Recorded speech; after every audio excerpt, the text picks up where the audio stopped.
ದೇವೇಗೌಡರು ಕುಮಾರಸ್ವಾಮಿ ವಿರುದ್ಧ ಡಿಕೆ ಶಿವಕುಮಾರ್ ತೊಡೆ ತಟ್ಟಂಗೆ ಕಾಣ್ತಿದೆ. ಬಿಡದಿ ವಿಚಾರದಲ್ಲಿ ಒಂದಷ್ಟು ನಿರ್ಧಾರಗಳನ್ನ ತೆಗೆದುಕೊಂಡ್ರು ಇವತ್ತು.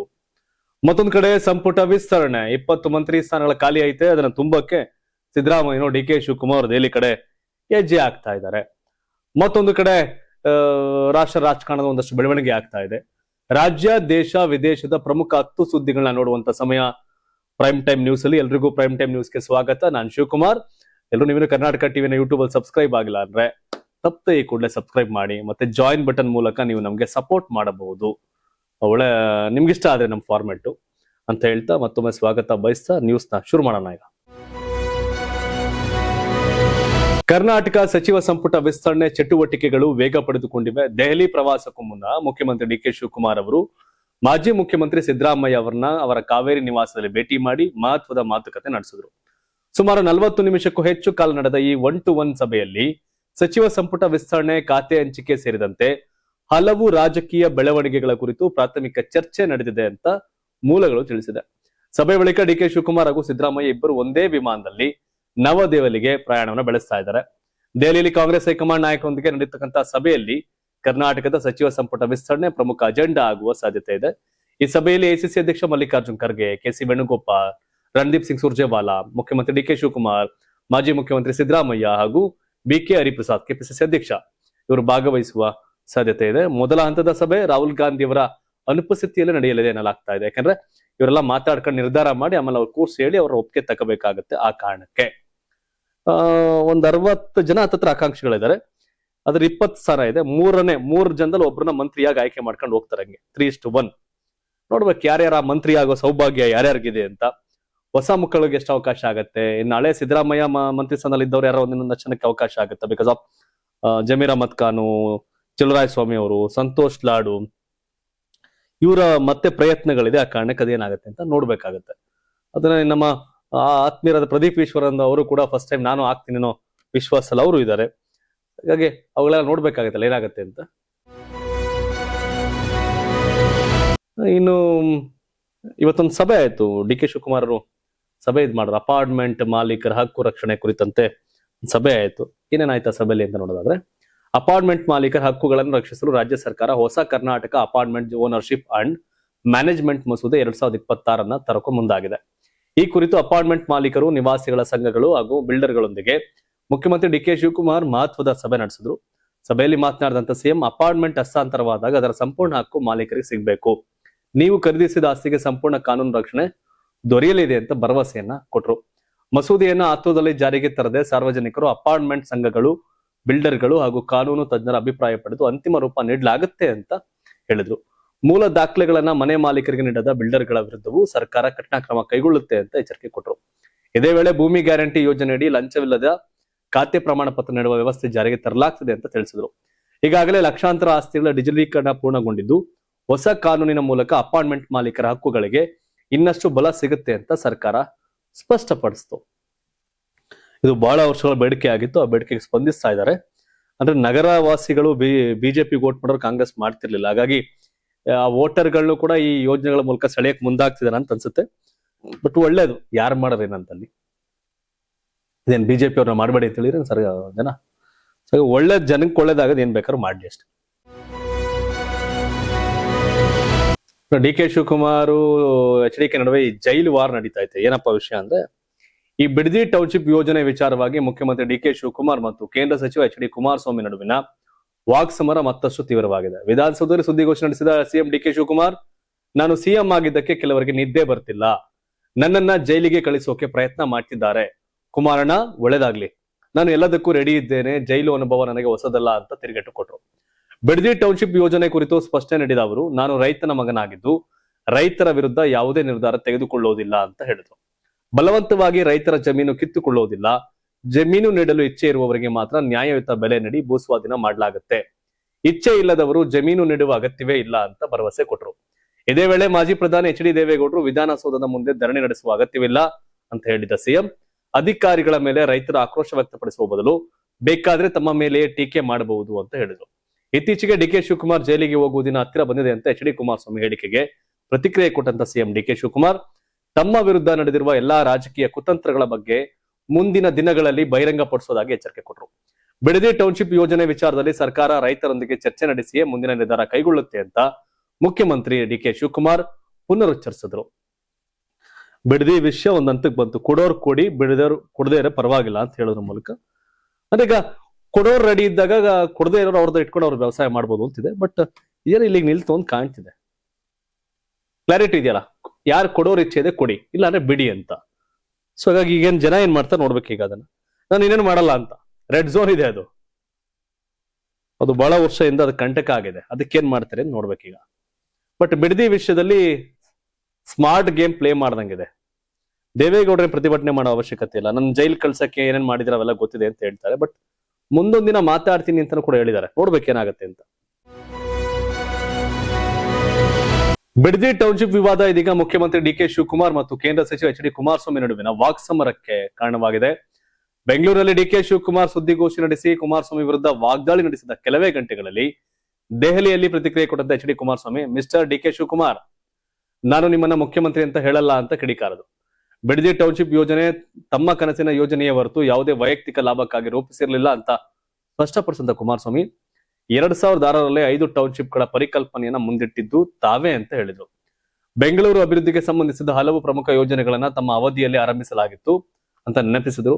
ಇದೇ ವೇಳೆ ರಾಜ್ಯ ಸರ್ಕಾರ ಅಧಿಕಾರಿಗಳನ್ನ ನೇರವಾಗಿ ರೈತರ ಬಳಿ ಕಳುಹಿಸಿ ಒತ್ತಡ ಹೇರುತ್ತಿದೆ ಅಂತ ಆರೋಪಿಸಿದ ಅವರು, ಬಿಡದಿ ಯೋಜನೆಗೆ ಸಂಬಂಧಪಟ್ಟಂತೆ ಎಲ್ಲಾ ದಾಖಲೆಗಳು ಹಾಗೂ ಸತ್ಯಶೋಧನೆ ವರದಿಯನ್ನ ಸಾರ್ವಜನಿಕರ ಮುಂದೆ ಇಡಬೇಕು ಅಂತ ಒತ್ತಾಯ ಮಾಡಿದ್ರು.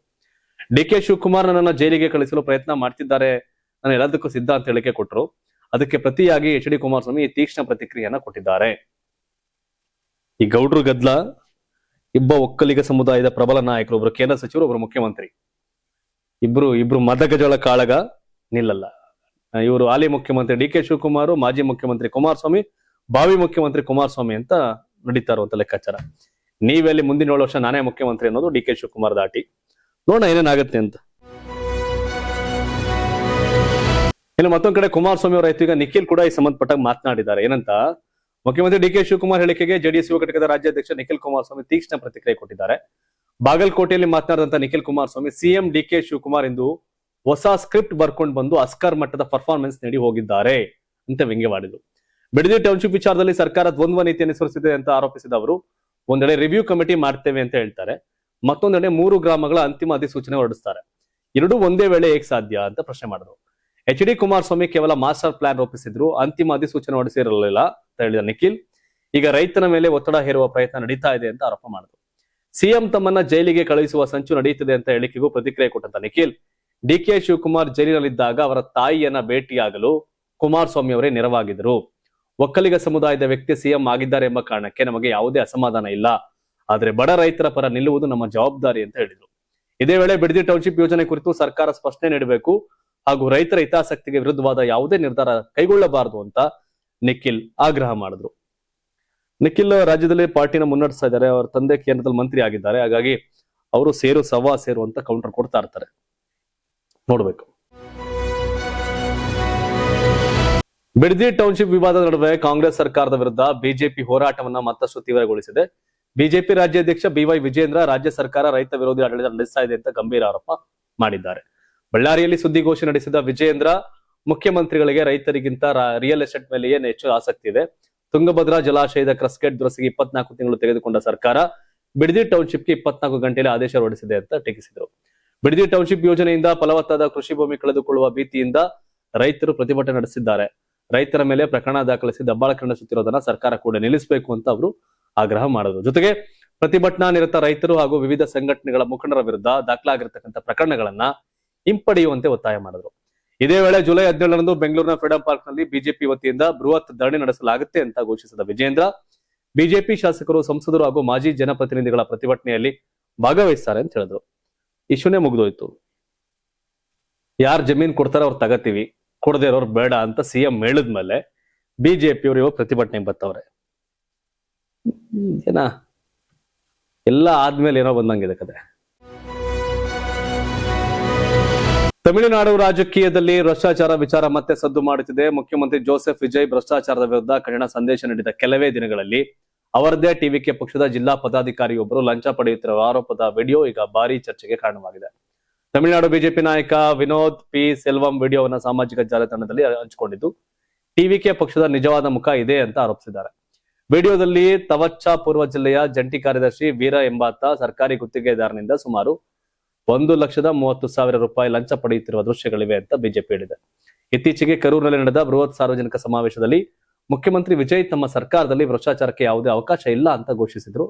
ಲಂಚ ಕೇಳಿದ್ರೆ ಕೊಡಬೇಡಿ ಅಂತ ಸಾರ್ವಜನಿಕರಿಗೆ ಕರೆ ನೀಡಿದ್ದ ಅವರು ಭ್ರಷ್ಟಾಚಾರದ ವಿರುದ್ಧ ವಿಶೇಷ ಸಹಾಯವಾಣಿಯನ್ನು ಕೂಡ ಆರಂಭ ಮಾಡಿದ್ರು. ಆದ್ರೆ ಆ ಭಾಷಣದ ಕೆಲವೇ ದಿನಗಳಲ್ಲಿ ಈ ವಿಡಿಯೋ ಬಹಿರಂಗವಾಗಿರುವುದು ರಾಜಕೀಯ ವಲಯದಲ್ಲಿ ಚರ್ಚೆಗೆ ಕಾರಣವಾಗಿದೆ. ವಿಜಯ್ ಒಳ್ಳೆಯವರು ಅಂದ್ಬಿಟ್ಟು ಅವ್ರ ಕಾರ್ಯಕರ್ತರು ನಾಯಕರೆಲ್ಲ ಒಳ್ಳೆಯವರಾಗಿರ್ಬೇಕು ಅನ್ನೋ ಬಯಸೋದು ಕಷ್ಟ. ಬಟ್ ಅವರ ನಿಲುವು ಅವ್ರ ಪಾರ್ಟಿಯವ್ರಿಗೆ ಮುಳುವಾದಂಗೆ ಕಾಣ್ತಾ ಇದೆ. ಪಶ್ಚಿಮ ಬಂಗಾಳ ರಾಜಕೀಯದಲ್ಲಿ ಮಾಜಿ ಮುಖ್ಯಮಂತ್ರಿ ಮಮತಾ ಬ್ಯಾನರ್ಜಿ ಅವರಿಗೆ ಮತ್ತೊಂದು ದೊಡ್ಡ ರಾಜಕೀಯ ಆಘಾತ ಎದುರಾಗಿದೆ. ಟಿಎಂಸಿಯ ಹಿರಿಯ ನಾಯಕ ಹಾಗೂ ಕಮಾಟಿ ಕ್ಷೇತ್ರ ಶಾಸಕ ಮದನ್ ಮಿತ್ರ ಪಕ್ಷದ ಅಧಿಕೃತ ಬಣವನ್ನು ತೊರೆದು ರಿವತ್ರತಾ ಬ್ಯಾನರ್ಜಿ ನೇತೃತ್ವದ ಬಂಡಾಯ ಬಣಕ್ಕೆ ಸೇರ್ಪಡೆಯಾಗಿದ್ದಾರೆ. ಬಂಡಾಯ ಬಣ ಸೇರಿದ ಬಳಿಕ ಮಾತನಾಡಿದಂತ ಮದನ್ ಮಿತ್ರ, ನಾನು ನನ್ನ ಕೊಠಡಿಯನ್ನ ಮಾತ್ರ ಬದಲಿಸಿದ್ದೇನೆ, ಮನೆಯನ್ನ ಅಲ್ಲ. ನಾನು ಇಂದಿಗೂ ಟಿಎಂಸಿಲೇ ಇದ್ದೇನೆ ಅಂತ ಹೇಳುವ ಮೂಲಕ ತಮ್ಮ ನಡೆಯನ್ನ ಸಮರ್ಥಿಸಿಕೊಂಡ್ರು. ಇದೇ ವೇಳೆ ಮಮತಾ ಬ್ಯಾನರ್ಜಿ ಅವರ ಸೋದರಳಿಯ ಅಭಿಷೇಕ್ ಬ್ಯಾನರ್ಜಿ ವಿರುದ್ಧವೂ ಅವರು ತೀವ್ರ ವಾಗ್ದಾಳಿ ನಡೆಸಿದ್ರು. ಪಕ್ಷವನ್ನ ಬಲಪಡಿಸಲು ನೀಡಿದ ಸಲಹೆಗಳನ್ನ ನಿರ್ಲಕ್ಷಿಸಲಾಗಿದೆ, ಪಕ್ಷದ ಹಿತಕ್ಕಿಂತ ಕೆಲವರ ಹಿತಕ್ಕೆ ಹೆಚ್ಚಿನ ಆದ್ಯತೆ ನೀಡಲಾಗ್ತಿದೆ ಅಂತ ಆರೋಪ ಮಾಡಿದ್ರು. ಇತ್ತೀಚೆಗೆ ಜಾರಿ ನಿರ್ದೇಶನಾಲಯ ಮದನ್ ಮಿತ್ರ ಅವರ ಕುಟುಂಬಕ್ಕೆ ಸಮನ್ಸ್ ನೀಡಿದ ಬೆನ್ನಲ್ಲೇ ಈ ಬೆಳವಣಿಗೆ ನಡೆದಿರುವುದು ರಾಜಕೀಯ ವಲಯದಲ್ಲಿ ಮತ್ತಷ್ಟು ಚರ್ಚೆಗೆ ಕಾರಣವಾಗಿದೆ. ಮದನ್ ಮಿತ್ರ ಪಕ್ಷದ ಎಲ್ಲಾ ಹುದ್ದೆಗಳಿಗೆ ರಾಜೀನಾಮೆ ನೀಡಿದ್ರು, ಶಾಸಕ ಸ್ಥಾನದಲ್ಲಿ ಮುಂದುವರೆದಾಗಿ ಸ್ಪಷ್ಟಪಡಿಸಿದ್ದಾರೆ. ಆ ಟಿಎಂಸಿ ಎಷ್ಟು ಮುಳುಗಿಸ್ಬೇಕಷ್ಟು ಮುಳುಗಿಸೋರು ಬಿಜೆಪಿ ಅವರು. ಮುಂಬರುವ ಸಂಸತ್ ಮುಂಗಾರು ಅಧಿವೇಶನದಲ್ಲಿ ಕ್ಷೇತ್ರ ಮರುವಿಂಗಡಣೆ ಮಸೂದೆ ಮಂಡನೆಯಾಗುವ ಸಾಧ್ಯತೆ ಇದೆ. ಈ ಮಸೂದೆಗೆ ಸಂಬಂಧಪಟ್ಟಂತೆ ಎನ್ಸಿಪಿ ಸಂಸದೆ ಸುಪ್ರಿಯಾ ಸುಳೆ ಮಹತ್ವದ ಹೇಳಿಕೆ ಕೊಟ್ಟಿದ್ದಾರೆ. ಎಲ್ಲಾ ರಾಜ್ಯಗಳಲ್ಲೂ ಲೋಕಸಭಾ ಕ್ಷೇತ್ರಗಳ ಸಂಖ್ಯೆನ 50% ಹೆಚ್ಚಿಸುವ ತಿದ್ದುಪಡಿ ತಂದ್ರೆ ಆ ಮಸೂದೆಗೆ ನಮ್ಮ ಪಕ್ಷ ಬೆಂಬಲ ನೀಡುತ್ತೆ ಅಂತ ಅವರು ಸ್ಪಷ್ಟಪಡಿಸಿದ್ದಾರೆ. ಈ ಹೇಳಿಕೆ ಹೊರಬಿದ್ದ ಬೆನ್ನಲ್ಲೇ ಬಿಜೆಪಿ ಹಾಗೂ ಶರದ್ ಪವಾರ್ ಬಣದ ನಡುವೆ ರಾಜಕೀಯ ಹೊಂದಾಣಿಕೆ ನಡೀತಿದೆಯೇ ಎಂಬ ಚರ್ಚೆಗಳು ಜೋರಾಗಿವೆ. ಕಳೆದ ವಾರ ಶರದ್ ಪವಾರ್ ಅವರು ಮಹಾರಾಷ್ಟ್ರ ಉಪಮುಖ್ಯಮಂತ್ರಿ ಏಕನಾಥ್ ಶಿಂದೆ ಅವರನ್ನ ಭೇಟಿಯಾಗಿದ್ದು, ನಂತರ ಬಿಜೆಪಿ ಹಿರಿಯ ನಾಯಕರು ಹಾಗೂ ಎನ್ಸಿಪಿ ನಾಯಕರ ನಡುವೆ ಸರಣಿ ಸಭೆಗಳು ನಡೆದಿದೆ ಎಂಬ ವರದಿಗಳು ಈ ಊಹಾಪೋಹಗಳಿಗೆ ಮತ್ತಷ್ಟು ಬಲ ನೀಡಿವೆ. ಆದ್ರೆ ಸುಪ್ರಿಯಾ ಸುಳೆ ಇದಕ್ಕೆ ಸ್ಪಷ್ಟನೆ ಕೊಟ್ಟಿದ್ದು, ಇದು ಹೊಸ ನಿಲುವಲ್ಲ. ಡಿಲಿಮಿಟೇಷನ್ ಮಸೂದೆಗೆ ಸಂಬಂಧಿಸಿದಂತೆ ನಮ್ಮ ಪಕ್ಷ ಇದೇ ಷರತ್ತನ್ನ ಹಿಂದೆಯೂ ಹೇಳಿತ್ತು. ಬಿಜೆಪಿ ಜೊತೆ ಮೈತ್ರಿ ಎಂಬ ಅರ್ಥ ಕಲ್ಪಿಸುವ ಅಗತ್ಯವಿಲ್ಲ ಅಂತ ಹೇಳಿದ್ದಾರೆ. ಆದರೂ ಇಂಡಿಯಾ ಮೈತ್ರಿಕೂಟದ ಪ್ರಮುಖ ಪಕ್ಷವಾಗಿರ್ತಕ್ಕಂಥ ಎನ್ಸಿಪಿಯಿಂದ ಬಂದ ಈ ಹೇಳಿಕೆ ಕಾಂಗ್ರೆಸ್ಗೆ ಮುಜುಗರ ಉಂಟು ಮಾಡಿದ್ದು ದೆಹಲಿ ರಾಜಕೀಯದಲ್ಲಿ ಹೊಸ ಸಮೀಕರಣಗಳ ಬಗ್ಗೆ ಚರ್ಚೆಗೆ ಕಾರಣವಾಗಿದೆ. ಈಗ ನಮ್ಮಲ್ಲಿ 28 ಇರೋದು 50% ಕ್ಷೇತ್ರ ಜಾಸ್ತಿ ಇರೋ 42 ಆಗುತ್ತೆ ಎಂಪಿ ಸೀಟು. ಅವ್ರು 50% ಜಾಸ್ತಿ ಆಗಿದ್ರೆ ಓಕೆ ನಮ್ದೇನಿದೆ ಅಂತ ಹೇಳ್ತಾವ್ರೆ. ಹಾಗಾಗಿ ಅದಕ್ಕೇನಂತೆ ಎಲ್ಲಾನು ಮೈತ್ರಿ ಅನ್ಕೊಂಡು ಕಾಂಗ್ರೆಸ್ ಮಾತೆ ಕೇಳಕ್ಕಾಗತ್ತೇನಾ? ಈಗ ಮೈತ್ರಿ ಡಿಎಂಕೆ ಕೈ ಕೊಡ್ಲಿಲ್ವಾ ಕಾಂಗ್ರೆಸ್? ಟಿವಿಕೆ ಜೊತೆ ಹೋಗ್ಲಿಲ್ವಾ? ಹಾಗೆ ಇವರು ಅವ್ರು ಕೈ ಕೊಡ್ತಾರಷ್ಟೇ. ಉತ್ತರ ಪ್ರದೇಶದ ನೋಯ್ಡಾದಲ್ಲಿ ಭೀಕರ ಅಗ್ನಿ ದುರಂತ ಸಂಭವಿಸಿದ್ದು ಇಬ್ಬರು ಮೃತಪಟ್ಟಿರತಕ್ಕಂಥ ಘಟನೆ ಆತಂಕಕ್ಕೆ ಕಾರಣವಾಗಿದೆ. ಮಾಮೂರಾ ಗ್ರಾಮದ 5 ಅಂತಸ್ತಿನ ವಸತಿ ಕಟ್ಟಡದಲ್ಲಿ ಬೆಂಕಿ ಕಾಣಿಸಿಕೊಂಡು ಸುಮಾರು 50 ಕುಟುಂಬಗಳ 100ಕ್ಕೂ ಹೆಚ್ಚು ನಿವಾಸಿಗಳನ್ನು ಅಗ್ನಿಶಾಮಕ ಸಿಬ್ಬಂದಿ ಸುರಕ್ಷಿತವಾಗಿ ರಕ್ಷಿಸಿದ್ದಾರೆ. ಪ್ರಾಥಮಿಕ ತನಿಖೆ ಪ್ರಕಾರ ಕಟ್ಟಡದ ನೆಲಮಾಡಿಯಲ್ಲಿ ಚಾರ್ಜ್ ಮಾಡಲಾಗ್ತಿದ್ದ ಎಲೆಕ್ಟ್ರಿಕ್ ಸ್ಕೂಟರ್ನ ಬ್ಯಾಟರಿ ಸ್ಫೋಟಗೊಂಡಿದ್ದೇ ಬೆಂಕಿಗೆ ಕಾರಣ ಎನ್ನಲಾಗಿದೆ. ಬಳಿಕ ಬೆಂಕಿ ಪಕ್ಕದಲ್ಲಿದ್ದ ಪೆಟ್ರೋಲ್ ವಾಹನಗಳಿಗೆ ವ್ಯಾಪಿಸಿ ಕಟ್ಟಡವಿಡೀ ದಟ್ಟ ಹೊಗೆ ಆವರಿಸಿತು. ಹೊಗೆಯಿಂದ ಉಸಿರುಗಟ್ಟಿದ ಓರ್ವ ಪುರುಷ ಮತ್ತು ಓರ್ವ ಮಹಿಳೆ ಮೃತಪಟ್ಟಿದ್ದಾರೆ. ಒಂದು ಮಗು ಮತ್ತು ಯುವತಿಗೆ ಗಂಭೀರ ಸುಟ್ಟ ಗಾಯಗಳಾಗಿದ್ದು ಆಸ್ಪತ್ರೆಯಲ್ಲಿ ಚಿಕಿತ್ಸೆ ಪಡೆಯುತ್ತಿದ್ದಾರೆ. ಅಗ್ನಿಶಾಮಕ ಸಿಬ್ಬಂದಿ ಸಮಯೋಚಿತ ಕಾರ್ಯಾಚರಣೆ ನಡೆಸಿ 100ಕ್ಕೂ ಹೆಚ್ಚು ಜನರನ್ನ ಸುರಕ್ಷಿತವಾಗಿ ಹೊರತೆಗೆದಿದ್ದಾರೆ. ಈ ಎಲೆಕ್ಟ್ರಿಕ್ ವೆಹಿಕಲ್ ದುರಂತಗಳು ಈ ಎಲೆಕ್ಟ್ರಿಕ್ ಮಾಲೀಕರನ್ನ ಒಂದು ಸ್ವಲ್ಪ ಭಯದಲ್ಲಿರಾಗ ಮಾಡಿದೆ. ಅಂದ್ರೆ ಅಲ್ಲಲ್ಲಿ ಎಲೆಕ್ಟ್ರಿಕ್ ವಾಹನಗಳ ಈ ರೀತಿ ಆಗದೇನಾಗುತ್ತೆ, ಎಲೆಕ್ಟ್ರಿಕ್ ವೆಹಿಕಲ್ಗಳ ಸಂಖ್ಯೆ ಜಾಸ್ತಿ ಮಾಡಬೇಕು ಅನ್ನೋ ಸರ್ಕಾರದ ನಿಲುವಿಗೆ ತಗೊಳ್ಳೋರ್ಗೆ ಎಲ್ಲ ಒಂದ್ ಕಡೆ ಕಾರ್ನರ್ ಭಯ ಇರುತ್ತೆ. ಎಸ್, ಎಲೆಕ್ಟ್ರಿಕ್ ವಾಹನಗಳ ಬಗ್ಗೆ ತಾವೇನು ಹೇಳ್ತೀರಿ? ಕಾಮೆಂಟ್ ಮಾಡಿ. ಮತ್ತೆ ಬಿಡದಿ ಯೋಜನೆ ಜಮೀನ್ ಕೊಡೋರು ತಗೋತೀವಿ, ಕೊಡದೇ ಇರೋ ತಗೊಳ್ಳಲ್ಲ ಅನ್ನೋ ಸಿಎಂ ನಿರ್ಧಾರದ ಬಗ್ಗೆ ತಮ್ಮ ಅಭಿಪ್ರಾಯ ಏನು? ಕಾಮೆಂಟ್ ಮಾಡಿ. ಧನ್ಯವಾದ. ಇದು ಕರ್ನಾಟಕ ಟಿವಿ, ಕನ್ನಡಿಗರ ಧ್ವನಿ.